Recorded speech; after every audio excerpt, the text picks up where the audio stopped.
Zoom the. All right. So just so everyone knows, you're being recorded. First off, I just want to welcome everyone. Thank you so much for signing up and taking the time out of your day to join us. This is, as far as I know, the first of its kind in this format. Maybe people have done some stuff on a local level, and I think it'd be really cool if that's what this turns into, some meetups or continuing calls. I'll admit right now I'm a little bit nervous to be on the same call and looking at all of you and seeing your names. It's a group of strong, experienced business owners, and I admire what you guys are doing and what you will continue to do. But I'm excited to do this. Danielle and I are the two. There's 6 reps across the U.S. and we're the only 2 that are females, and so it was important to us that we get on a call with it. There was some requests for this. Specifically, Zia had told me what a cool idea would it be to get a bunch of women together to talk about being a business owners, not exactly to talk about being women business owners. It's just a way to connect. We do these roundtables, and it's really just about giving a space to connect people that are in similar situations. So obviously, many of you have probably jumped on a webinar or another roundtable of some kind, and it didn't have to be only females to get a lot of value out of it. We just thought this would be a cool platform and one way to give you guys a chance to ask questions and hear from each other. And we have lots of things we could cover, right? Being an affiliate owner has many levels and lots of depth to it. So you may have certain topics you'd like to cover, questions you'd like to dig into and hear from each other. With this many people, it could be tough if it's just sort of like shooting all over the place. So we'll try to start on a couple of topics that maybe seem interesting and useful for everybody, and we can transition through that. And anything we don't get to, Danielle and I both said we'd love to continue doing this monthly. Seemed like a good cadence. And we can also flex on the time. Obviously, I set this time initially West Coast 11 a.m. because I thought it would get a good amount of people based on my region, but I realized, if we're going across the US, we're going to want to do a little bit earlier sometimes, maybe do a little bit later. We'll adjust. And if you have any opinions about that, let your reps know. On all the reps, we'll kind of let Danielle and I know what's best for their region. We can just kind of keep it rotating. I think would be fine. So some topics that we I discussed some with Zia, I discussed some with others that people I think would like to know is like how people are doing in terms of getting membership, getting new members in. How is retention? And specifically now as this end of the year time is coming, what are some strategies for retention through the holidays? We can talk about things like ways to save money inside the affiliate, keeping costs low, some costs that are just they have to happen, right? But what are ways that we can kind of be one step ahead and checking in on things like that? But honestly, whatever you guys would like to talk about would be kind of where we go first. So first, I would like to maybe a lot of you have your cameras on. If there's just like of the people that I can see, who has gone into the affiliate toolkit and on your dashboard updated your map so that you can have we've been sending out a lot of notes about the map, but basically put your most recent info in pictures, coaches' bios. Awesome. Hands down. Show of hands. See, you guys are our super users, right? Danielle, these are the people that we're preaching to the choir. Hands up if you have noticed any maybe more leads coming from CrossFit.com since then. It's okay if there's no hands up, just kind of curious. Okay, I see a few. I'm kind of flipping through the pages. All right, awesome. So one, I think, topic that I cover a lot with my region is just how do we get more people in the door? If anyone is sort of thinking the same questions or asking that, or if obviously there's an ebb and flow through the year and through the seasons of when we see an influx versus not. And so maybe some people right now are just kind of weathering a tougher time. But then I've got other affiliates that are right now just signing up more than ever. So I think if anyone either wants sort of a follow-up question to that, a specific to that, or wants to kind of add any success they've had, I've been finding this works at this time of year to get people in the door. It's kind of post back to school time where people were too hectic to get in the gym, but maybe now they are. anything like that? This is like your guys' chance to chat with each other. Yeah, Sam. For us, it's been pretty successful in this season to just try to diversify the classes that we have. About a year ago, when I took over ownership, I expanded our kids program. It was something that I had created when I was managing instead of owning. And so, especially now in the fall, offering the kids programs and really pushing that has been great, and it kind of hit the buttons that we knew it would. What was surprising for us was how many parents it brought in. I sort of assumed that all of our kids would come from parents who were already in the box, and that was wrong. And so I've been able to advertise essentially for free through our town rec department. And that's been kind of a game changer. They've sent quite a few our way. It cost me 7% of my membership, and they do all the advertising, all the marketing. It's been a win-win. But we've been able to bring in additional kids, and they've ended up bringing their parents. We put the kids program right after our community class. So it's been like, hey, come to community class, get your feet wet, let your kids stay, go hit farmers market or do whatever is in town, and then come back in an hour. And that's been really big for us in the last few months. That's awesome. I love that. I love the idea of getting the kids in and then the parents. I do that. I have a very small operation in my garage gym, but I get the kids through word of mouth through my own teenagers. And then the parents are like, do you have an adult class? And then inevitably I get the parents, and it's been really cool. Obviously on a much smaller scale than what you guys are doing.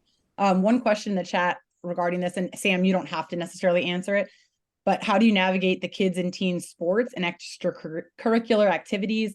What days and times do you offer kids and teens classes? Just because I have the floor, I'll chat on mine. What I end up doing is the kids that are in season right now that I train primarily is volleyball players for me. And so what I do is I offer a before school class twice a week. It's early in the morning. They come at, this is some dedicated hardcore kids, 6:15 and 6:30, because one of the days is a late day. So they want to sleep in 15 more minutes, whatever. And so those are the 2 days a week they come in, and their game days are Tuesday, Thursday. So I have them coming off of the regular, of the, basically it's a practice day, Monday and Wednesday. They come in for an hour. We warm up. We do a little bit of position stuff now that it's like, it's almost postseason for them. And then we get into some recovery. And what I've been trying to explain to them all summer long when they were training hard is that to keep training during season takes discipline, and it's necessary, and it's what the pros do. It's what college does. So a lot of these kids have their eyes set on college. And again, it's not just your everyday kids class. These are the sports kids, right? Was kind of the question.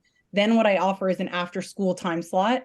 I do a little bit more of like an open gym style for it. So it's an hour and a half drop-in time where they can do their warm up, a little bit of position stuff, a lift, and then we do a conditioning piece as a group. And that gets all my non in-season kids. That's our window. That being said, I don't have the entire class schedule to navigate like the rest of you. I have a much smaller operation, and my adult classes don't take up as much as most of you. Does anyone do another? Yeah, Zia.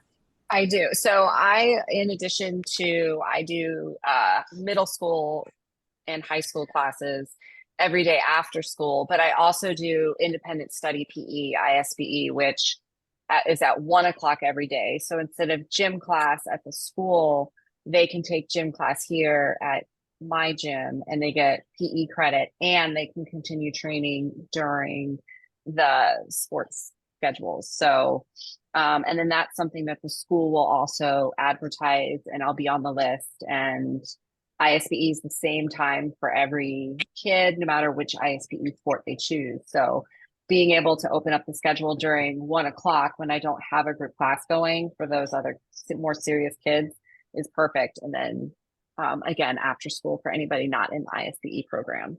Did you get in? I know all the districts are different, but did you get in with the district first, or did you get in with some kids Yes. and then they, okay.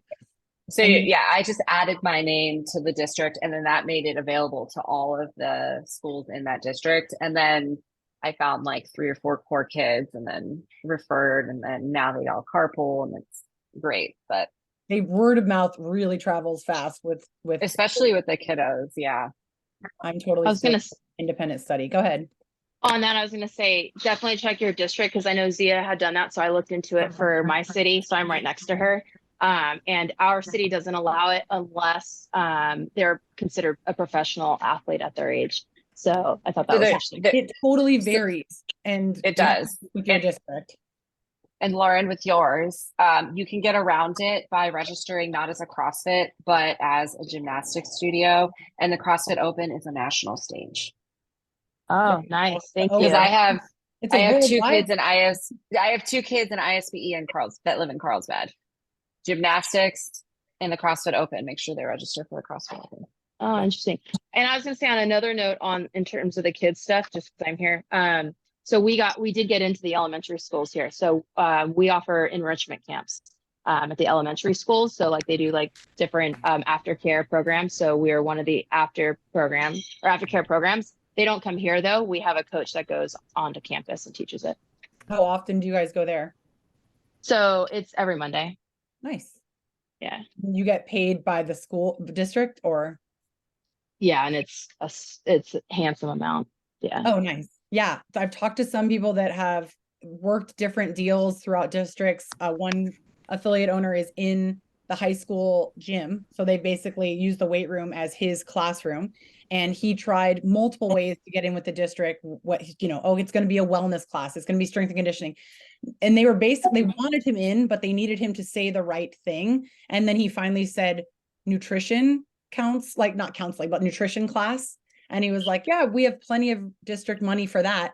And so they gave him a $50,000 a year stipend to be a nutrition coach in the weight room. They knew exactly what he was doing. He just has to also talk about nutrition. So this is an affiliate owner. He's got normal classes throughout the day, but then he says he goes on campus for a 2 to 3 hour window and coaches these weight room classes, but they're put out as like a nutrition. So it sounds like a little bit of workaround, but we all talk about nutrition with our clients. So anyway, when you go to your district, if they're looking at something, try all the angles, right? Like enrichment, that's a good way, right? This is like, there's lots of different angles I think that you can play. The nutrition one is a big one right now. So, all right. There we've got lots of comments coming in too. People having success in summer.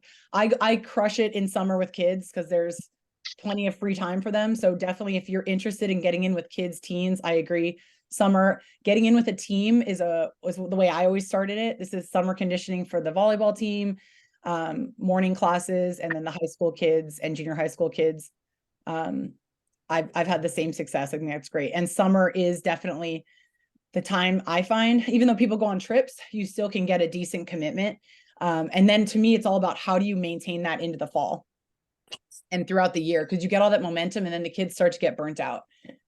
Excuse me. So do you block, for people running kids and teen classes, do you run in blocks or continuously? Oh, so like a 6-week block versus ongoing. Who does blocks of time?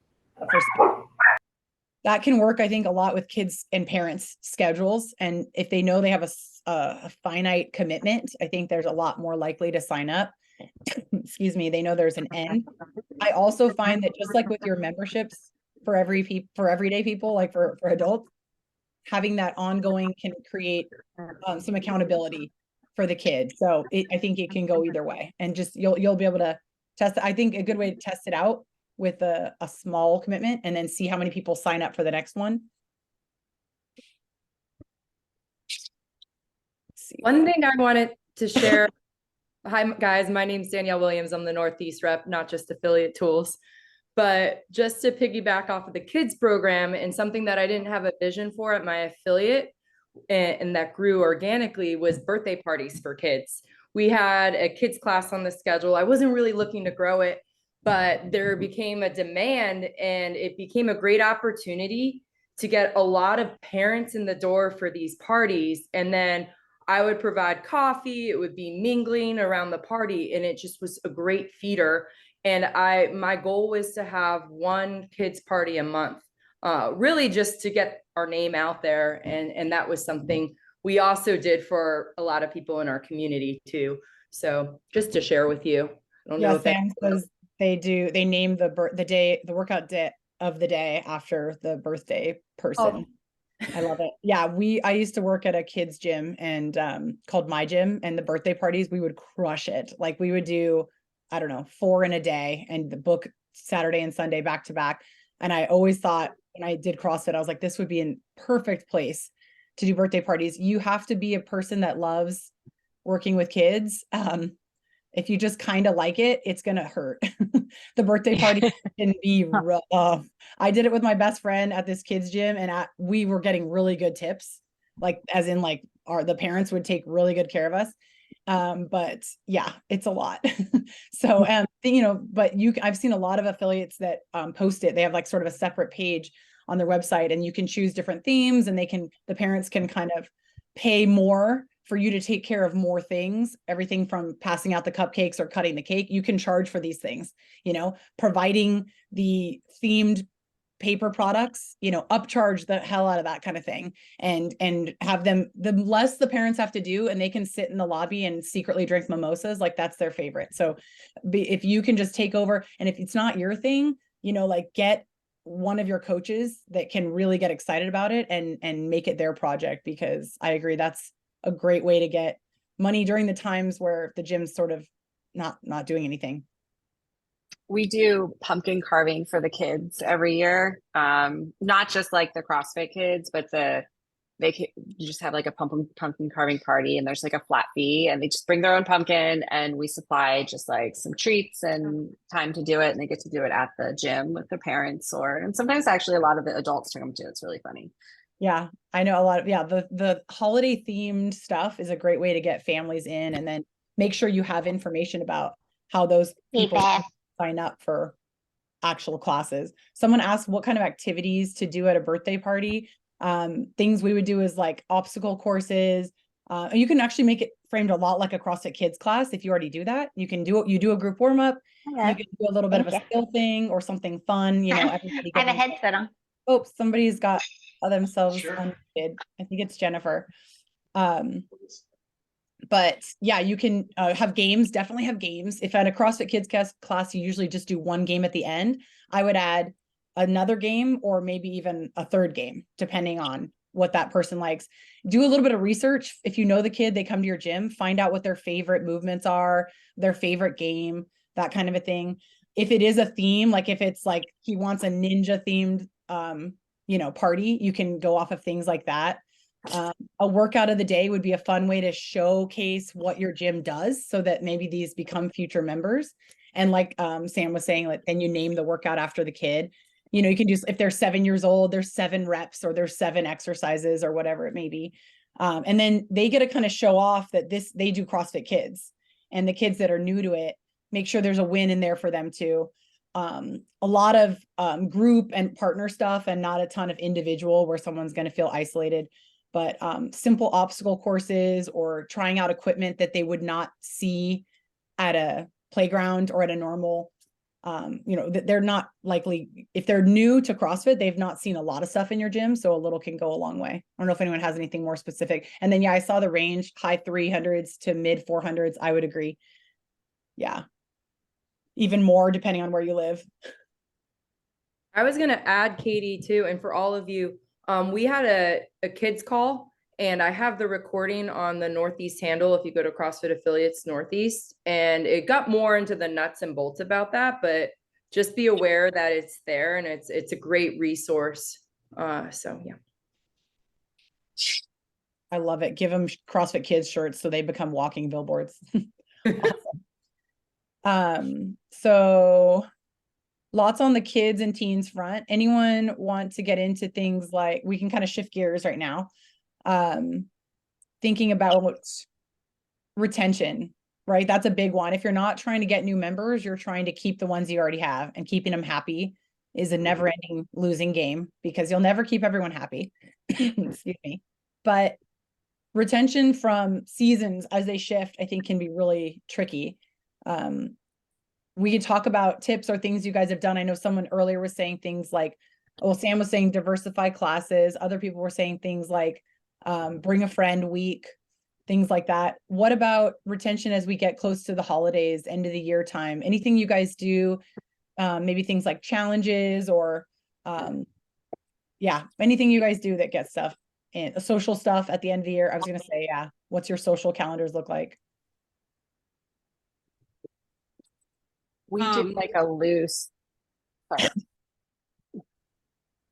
We do like a loose, not like a nutrition challenge, but an accountability challenge where we just, you know, we get a sticker for, healthy eating, not like a macro plan or anything through the holidays with existing members. Like, okay, we came at least 3 times, we ate healthy most of the time, just kind of keeping them from falling off with the hustle and bustle of the travel and the parties and still finding a way to make it into the gym and kind of like maintaining a little bit of fitness. Awesome. So like accountability at a commitment club, social things inside the gym, movement challenges and small prizes, consistency club, charity. That's cool. Yeah. Get people involved with giving back. That's awesome. Especially November, December. That's already on people's minds. We do a member appreciation month. We offer weekly giveaways. We raffle off a free month membership. Ooh. You get entered in every time you attend a class. That's really cool. We do a 50K meter challenge. So oops. People can log their meters on any machine. And if you hit 50K, you get entered into a drawing. When you guys are doing these drawings, are you guys giving away stuff that is already in house, like, items that you guys carry in stock, or are you guys giving away, do you get sponsors involved? Do you get, if you purchase a bunch of, this product, do you reach out to them and ask them for like a donation, or do you get local businesses involved? I know that our gym has, we do the committed club as well. And we have been giving away, we have a partnership with Tier. So we've been giving away Tier gift cards, and we also have a relationship with Element. So we've gotten a bunch of Element packs and O2 and kind of give away free things that go along with the gift card for the committed club.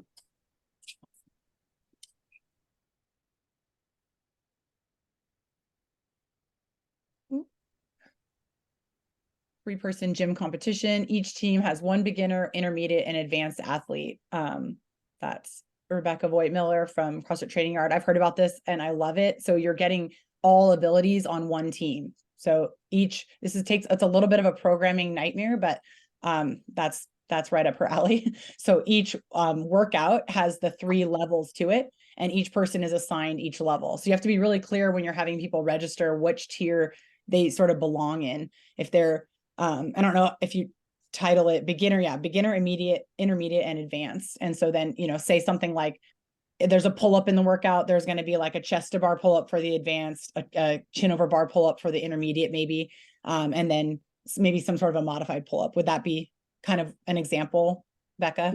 Yeah, that's absolutely right. It's so fun. We don't let them pick their kind of lane that they're going to be in. They put their name on the list for the level that they think they're in. But then, there's a bunch of us coaches who go through and like realistically look at where they need to be and what team that they need to be on. And if an advanced person is a little bit stronger, the stronger one in the gym, we'll couple them up with somebody who may be a little bit newer or something. But yeah, it's actually really fun. Everyone really loves it. You can do like different types of dumbbell weights for like a dumbbell snatch. So it's like super light, and everyone really seems to receive it really well. And it's really gets some people going and to aspire to something more during the month. So we do it in the first weekend of December, and it really feels like people get really hard charged, and they always talk about it throughout the whole year. It's been really successful. This is our 3rd year doing it, and it's a lot of fun. Oh my God. I love everyone's signing up for a team competition and they don't know who their teammates are yet, and they don't know what the workouts are. It's great. And that's all just in-house, right? You guys don't open it up outside of the gym. Only if somebody is really like hard at wanting to do it with their friend or something, we'll kind of consider it. But yeah, we keep it closed to the gym so that it's that family feel. People bring snacks, they bring all their stuff. It's truly like a competition. People bring their chairs and just chill out, and yeah, it's great. looks like lots of people also saying they're doing social stuff. So things around the holidays, whether it's a Christmas party or end of the year party. Yeah. What kind of social things do you guys throw on the calendar for your community? And then Carla, I saw your question too.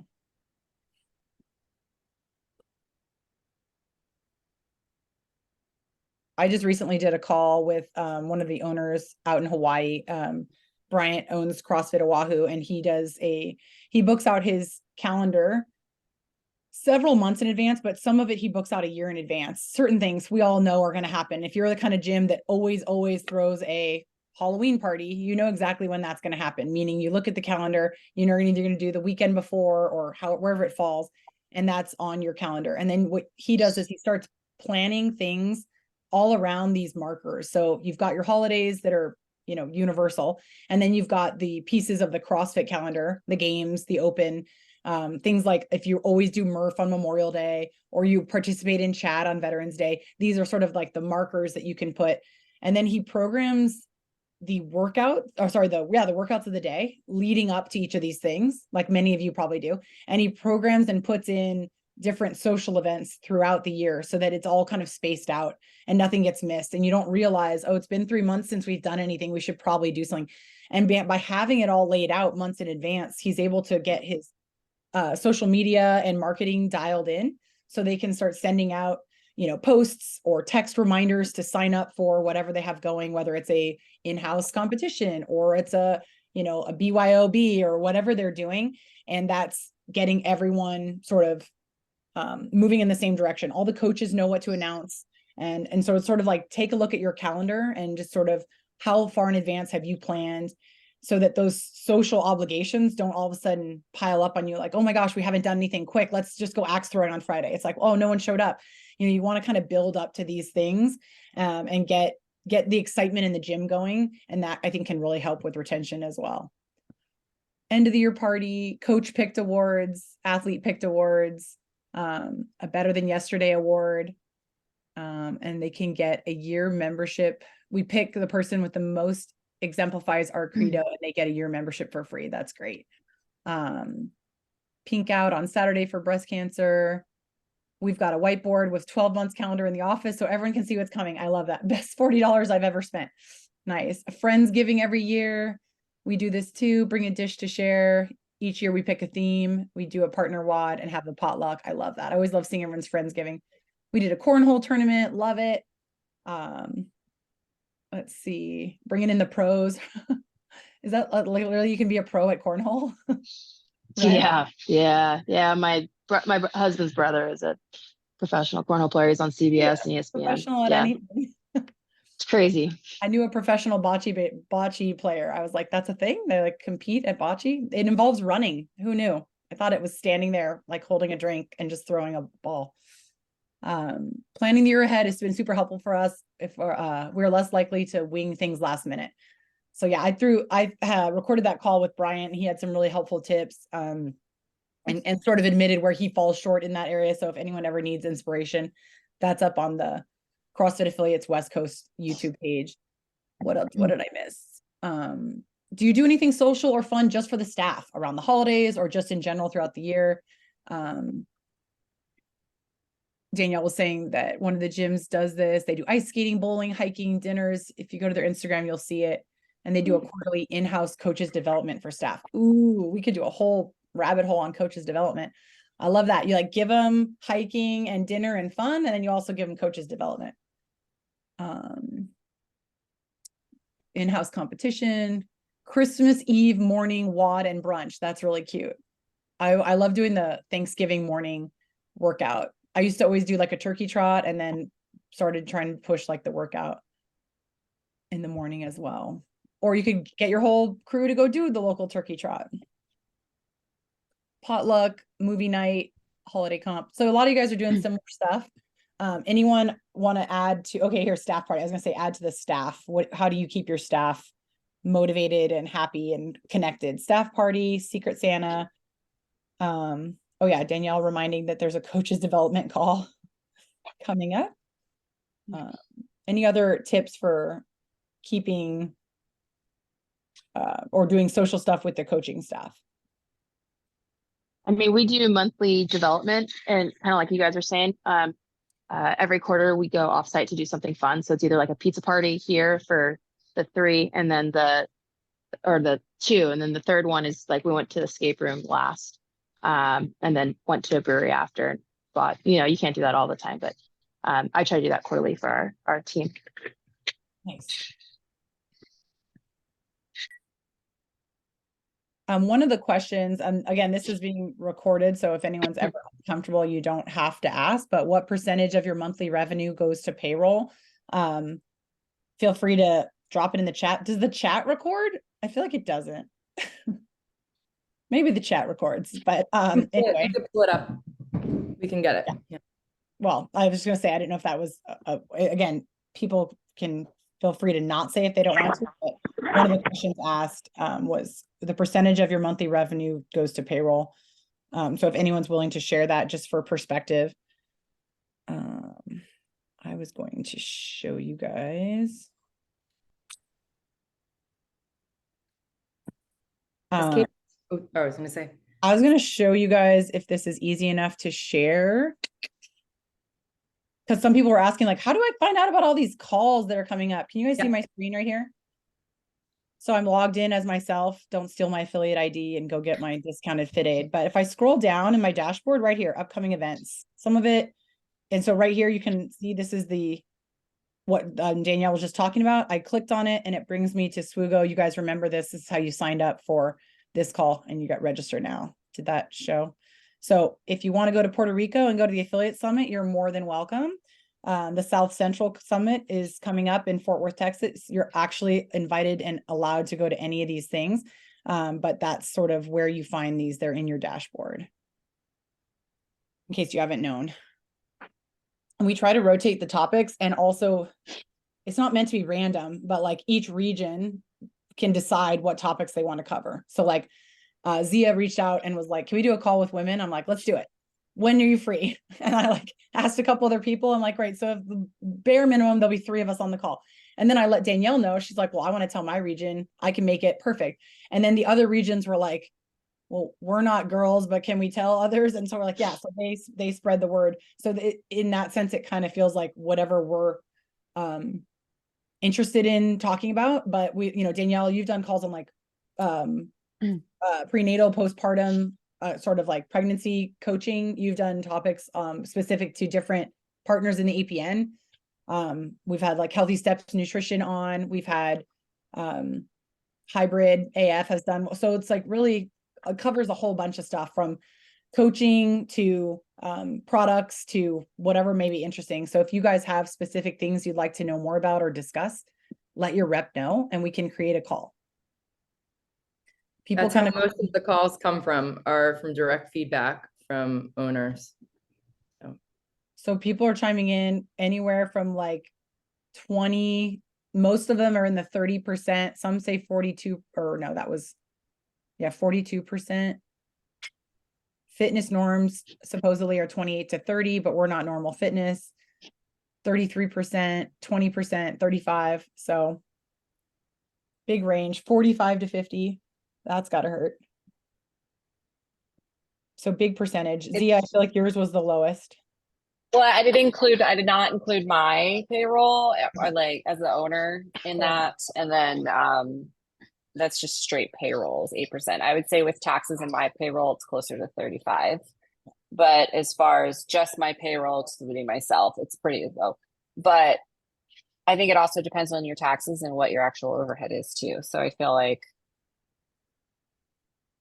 it's a little skewed for me. It's gonna, obviously it looks like a lot of people in a similar range. One of the questions is, do people pay all their part-time coaches? So hands up if you do any kind of like trade for coaching. I know not everyone's cameras are on. Looks like on this page, there's not a lot of trades happening, and by that, I mean, like you trade membership, not haircuts, but like someone gets a free membership and they coach one class. Looks like most people are paying even for part-time. Small crew, I coach 85%. Ooh, that also has to hurt. We give free membership and pay for classes. I'm just curious, anybody part-time coaches, maybe they coach a very small amount. Maybe it's 1 to 2 times a week and you still charge them a membership. Anyone do that? Hands up if you do that. It's a topic that I've had. Yeah, Susan, I've had that bring up, and a lot of people, some people are floored by it. They're like, wait, how could you? And you're like, well, they were a member, they got their level 1, and then they thought they could get a free membership because they coach 1 time a week, or they're kind of like filling in. Maybe they're not even on the schedule so much. And yeah, so I was just curious about that. I found it interesting to consider, like, actually maybe they should still be, they're taking more money from you by coming to class than they are providing you with help to the schedule. So kind of all depends on how you balance it. Yeah. I was with in a roundtable last year with another member who'd had an affiliate for probably a decade as well. But like, we all stagger. So if you coach so many hours a week, like if you coach 8 or more, your membership is included. If you coach 4 to 6, it's like a percentage. If you coach, like, so we have tiers of like, hey, you pay a quarter membership, you pay half membership. And then our as needed or our fill-in, they just pay their member, they just pay for it. Yeah. So that's great. That's the thing that I found works for us, and then you're not eating it because you're giving them off. I mean, a lot of people have many people on staff, and so because they're all part-time, and what they've just done is they've converted these 8 members into part-time staff, and so you've essentially lost 8 members if you just go cold turkey, like you get a free membership. And then if you go, oh, well, that's your pay because you're only coaching once or twice, now you're not getting the same buy-in from them in terms of coaches development, quality of classes, whatever other little things you might need them to do, like put the equipment away after class or whatever. So you want to pay them for their work so that you get that buy-in. But yeah, it can be tough. I know some gyms that have, twice that amount, 15 or more coaches all giving a couple hours a week, and they just lost all that membership revenue. So one other thing, we pay for X amount of education per year. So if you guys want your coaches to develop, like, that can be one of your perks. Like, maybe you don't offer healthcare because they're part-time, but we offer like education stipends. So that's been really great for us anyway.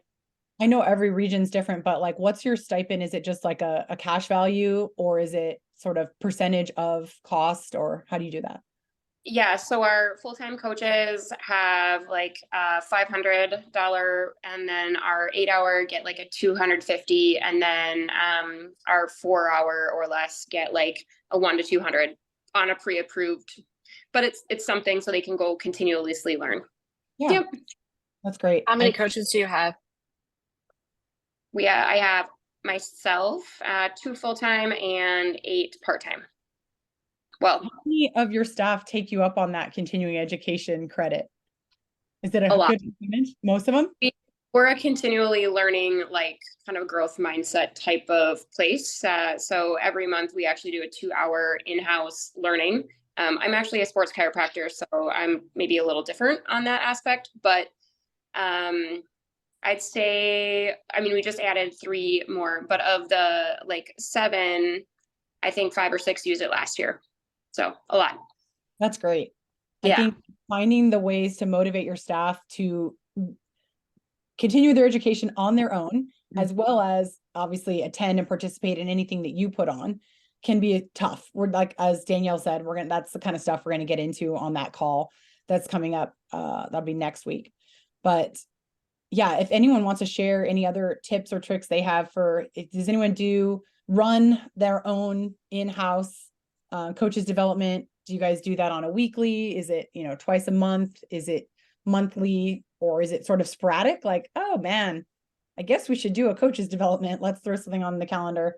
I know there's a lot of things to manage, and sometimes the last thing you want to do is force a staff meeting where you then have to tell people how to do their job, but could really end up paying off in the long run, improving the quality of what they're putting out there.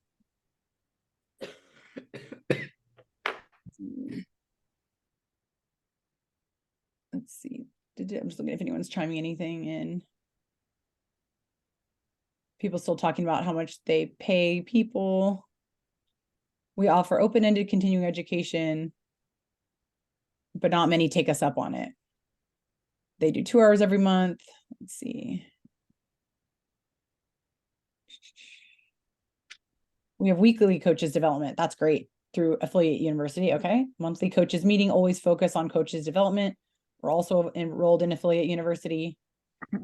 Meeting every 2 months. And if you took a course, you shared what you learned with the gym, and the gym paid for half of it. It's great. We do a weekly email with the coaching focus. We communicate via message board, quarterly in-person meetings, monthly meeting, weekly email, articles, podcasts for their development. Pay half of the level 2. I've seen a lot of people, coaches, owners talk to me about how they're apprehensive to pay part of a seminar, like a level 1 or a level 2, because they're afraid that person's going to kind of take the seminar and run. They're going to go leave. They're going to go coach at another gym or move away or open their own. And I get that. That's definitely feels like a big investment on your part, and you don't get anything out of it. I've seen some people that will essentially let that person pay for their own seminar and then say, hey, as you come and coach, every paycheck, I will pay a percentage of your seminar back to you. And so you get me to pay half, but you get it over the course of this many weeks. It's laid out in the contract, and that's their incentive to stay and keep coaching there, to get reimbursed essentially for whatever the percentage he said he would pay of their course. So rather than I recently just had to contact our seminars department and refund an affiliate owner paid for an entire level 1 for a new upcoming coach, who then ghosted her and she never heard from him. And she's like, I don't want this. This is happening like in a week. I don't want this person to get a free level 1 from me. He's not even returning my calls. So mistaken hire, of course. And then she regretted putting her credit card down. So that's one way to maybe bypass that. Let's see. Shadowing my coaches during class once a week and do real-time development during the workout. We have it in their contract that they need to coach for 6 months post-education. And we pay their stipend. Otherwise we withhold it from their paycheck. Great. Gym I was at paid half, required you to stay 9 months. The only worry there is like, I don't know how you require it. I don't know what you do if they don't, you know what I mean? Like, I don't know how you come after them for that. So if it works and the threats keep them there, that's great. We just want to scare people into working for us. We cover CEUs. We require a certain amount of time to stay, usually 6 months. We also let them work off family memberships. Oh, okay. Got it. So yeah, let's see. What else? What else are we? I feel like there was another topic that I scrolled past. Anything else anyone wants to bring up at this call? Talked about a little bit of everything. Recently started a class for 65 and older. It's been amazing. Love hearing that. We did a call on that. I think that, I don't know if that one ever got recorded. We did a call on that. Zia was one of the main people contributing there because she has a pretty awesome, she has got a pretty awesome class for, I don't know if you want to call it masters or seniors age group, but. Yeah, I call it 60 and up. I found that if we called it masters, people if outside of CrossFit didn't know what it was. Same thing with legends, like outside of CrossFit, people are like, I don't know what that means. Those are like super awesome people. So like I did more explaining what the class was. And as far as like outsiders coming in, just straight up 60 and up was the best way for that age group to be like, oh, this is a class for me. And if a 58-year-old asks to join it, you let them.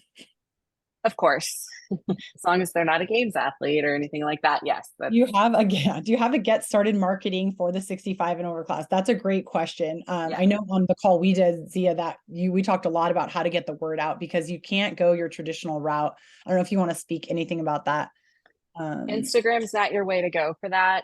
If you're going to do social media, it would be Facebook. But I actually took an ad out on the local newspaper because old people read the newspaper and they read every inch of it. So I get most, as far as advertising goes, from the ad in the newspaper is where I get a lot of those. And it's not that expensive. It doesn't change price based on who's reading the newspaper. And then going to the local Rotary clubs and things like that. Those are my two main things. Instagram is not, at least in my demographic, like they're not on Instagram. They're not going on and finding something new, but the newspaper and Rotary clubs and even the Y I love Susan's like go to pickleball courts. The word of mouth at the Yes. pickleball players is where they get the most of their members. That's awesome. Get ready for Yeah. pickleball. That can be your selling point. I think that's great. And I think another cool thing that I love about what Zia's program does is versus maybe you might do something like you can try a class for for your regular members and you let them try it out, see if this is a fit for them. What Zia does is she has them observe a class, because many of them are coming in with no idea what they're getting into. And maybe if they have heard about CrossFit, it doesn't sound like something that they should be doing. So if they come in, she's going to sit with them, let them observe a class, ask any questions. She can kind of explain the format, and they're watching not a normal class. They're watching the 65 and up class. So they know exactly what it'll be like when they get there. That can help with some of the nerves, help them feel like they know what to expect. They see some faces that they're going to see again when they come in next time. I think Zia, you even said sometimes it takes two times of watching a class or more, and then they're ready. Yeah. They are way more cautious than the average member. So sitting and watching and having a comfortable place for them to do that, of course, is key. Wow. But it works. And then the pickleball thing's actually really good. Our Phoenix program, which has a huge pickleball following in San Diego, has like bled into our CrossFit program. So they'll come to the free Phoenix class that we offer because we got the pickleball guy in here. And now I've gotten a couple of members from the Phoenix pickleball crew. That's great. Melanie, I've spoken with Melanie. She's a relatively new affiliate owner, but her demographic is women over 50. So she's the owner of She Shed CrossFit. She's on the call here, and there's her entire staff or people that she serves is 50 and over women. And so she actually has communicated with some of the local affiliates to let them know this. So if they ever get what she kind of says, like the moms and the grandmas that are too intimidated to go to that affiliate, they'll refer those women to her. And so they have a home. That's exactly the demographic she wants to serve. There's also an affiliate down in Palm Desert, one of the Palms, it's Southern California, and it's inland in the desert. And she's Desert CrossFit. She's been around a long time. Cheryl's her name. I don't know, Cheryl, if you're on the call, but she has just recently told me that she's changed her gym, and she's excited to announce, because she's pretty sure this is a fact, that she's the only all like 55 and up or sick, whatever cap she put, that's her only membership base. So Melanie, you're right there with her, but she's not only women, she's all 55 and older, and she's no longer accepts any members that are under that age line. And she's just really excited to be sharing that. CrossFit Media might be doing a sort of a story on her. We'll see about that, but that could be some great content to put out where she's got video of her members doing the thing. Someone else. My coach is also a master for that class, and I think that really resonates with, I know not everybody can accommodate that, but it definitely is helpful to have a master's coach in there. It's not necessary, obviously, but it is really comforting when they come in and we have a coach that is of their age and relatable to them. Yeah, I think that's a huge win if you can get that. Absolutely. Or if you end up, and just like staffing in general is tricky, but if you end up starting this class and it's a success and it's continuing, and you have that member that just cares so much about everyone else in that class, they maybe have no experience coaching, but that's the kind of person that you can invest time in and turn into the coach, right? I always say, like, if you're looking for a coach, don't look for the person that is the fittest or is, finishing the workouts the fastest or has the look or the 6-pack abs. Go for the person that cares more about everyone else and is checking in, remembering names, or asking about how someone's workout was or how their day was. Those are the people that you want to invest the time in, and maybe if they're interested, turn them into a coach. We had a staffing call with 4 or 5 affiliate owners that are in sort of they're in the 40 to 50K revenue per month bracket. So I reached out to them specifically to kind of pick their brains. We recorded the call. It's up on my YouTube page, and they covered ideas or topics like Sarah asked about, does anyone have their coaches clean bathrooms or have other responsibilities? And it kind of was across a broad range. Some of them did, some of them didn't. Some people have chimed in here that they clean their own gym. Others are saying all the coaches are responsible for stuff like bathroom checks, wiping down the area during their coaching time. Professional cleaner obviously might be something that you have either weekly, or I don't know what the cadence may be depending on your space, but everyone varies on that one as far as like if they want to ask their coaches to do more or less. I think that kind of expectation needs to be set at like the moment you're hiring this person. If those are the things you expect from them in a class block, first off, you need to explain that time block is longer than an hour. If your class is an hour, they're working for longer than an hour if you're having them do some coming early prep and some after. So letting them understand that that's their time commitment. Whether you pay hourly or not is up to you, but they need to know what they're getting into. If they're like, oh, I'm just going to cover the 6 a.m. class, that's great. I can get on the road at 7 and get to where I need to be. So making sure that if you do have these extras and you expect them to come early to open up the gym so people can warm up, or stay later so they can answer questions, or maybe do any kind of around the gym work for you, just make sure expectations are set ahead of time. And then you won't have those, well, I'm not gonna say you won't have issues, but if you're trying to implement these things down the line, or assume people are going to care as much about the gym as you do, no one's ever going to care as much as you do, right? So that's the best advice that I could give, is make sure that that's part of your onboarding. If you guys are interested in any more about that, there's lots in the affiliate playbook as well about onboarding and systems there. Employee handbook, absolutely. Who said they can have their coaches pay off their spouse's membership? Was that Sam? Can you contact me? I have some questions. Essentially said pay off family memberships. I don't remember if that was you, Sam. Sorry if I'm throwing you under the bus. Yep.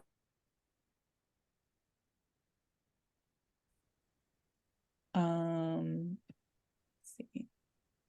HSA paying for memberships. Yep. If you guys missed that call, we can send that to you. Melanie, you can send me a message. Danielle dropped it in the chat earlier too. The call was already recorded.